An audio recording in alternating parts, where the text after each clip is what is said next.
Hi boys and girls. All right, I'm going to show you how to collect data in order to graph it on a distance over time graph.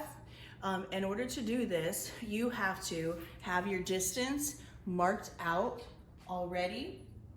You can see that I have the distance marked out on the floor.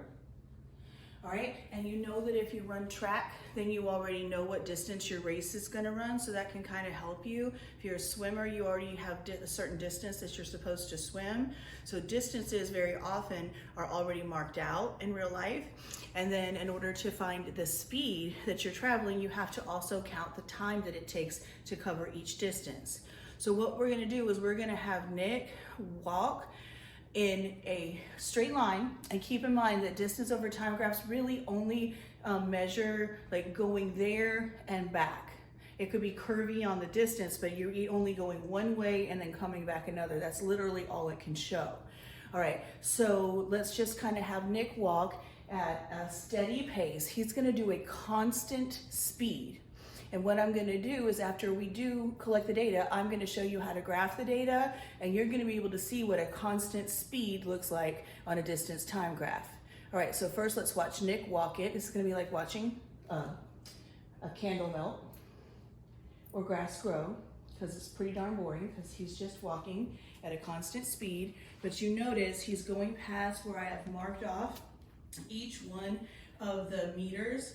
I have it measured in, you can go back to the beginning, in meters from 0 up to 8 meters, all right? And so in order to collect the data, I'm going to watch where Nick is, and I'm going to time where he is, I'm gonna hit what's called a split on this timer so I can capture the exact time that he hits each one of the meter cards.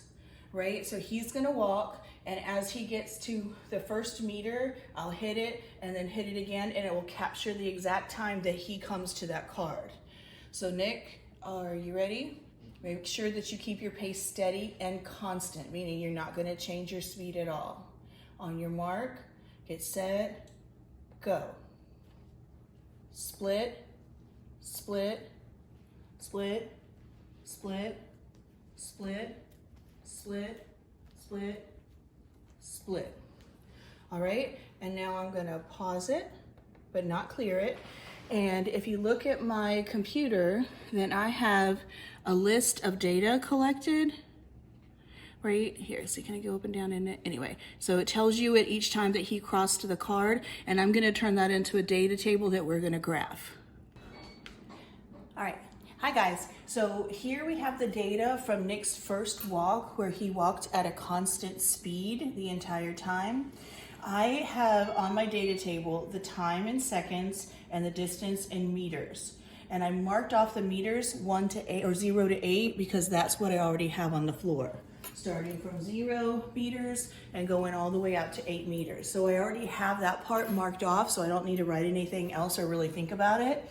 And now I'm gonna look at the computer at my at the first split, which would be the first meter. It took Nick 2 seconds to get there. So you can see on my graph, on my data table down here, 2 seconds. And then at the next card, he only took 1 second to get there. And then here, there. And the next one took 2 seconds. So you can see he didn't do exactly a perfect job, or else I didn't do a perfect job of keeping, of hitting it at the right time. So it's hard to collect data perfectly. All right, so the last one was 4 seconds, right? Oh no, then the next one was 5. Wait a minute, what do I do? I messed this up. So it was 3 seconds, and then it was 5 seconds, and then 6 seconds, and then 7 seconds. So everything was 1 or 2 seconds, and 8 seconds, and 10 seconds, and 11 seconds. Right at the 11th second, he was at the 8th meter. All right, so we can see that Nick at 0 seconds was at the 0 card on the floor. At 2 seconds, he was at the 1 meter card. In 3 seconds, he was at the 2 meter card. In 5 seconds, he was at the 3-meter card. At 6 seconds, he was at the 4-meter card. At 7 seconds, he was at the 5-meter card. At 8 seconds, he was at the 6-meter card. At 10 seconds, he was at the 7-meter card. And at 11 seconds, he was at the 8-meter card. We'll come back and graph this in just a moment.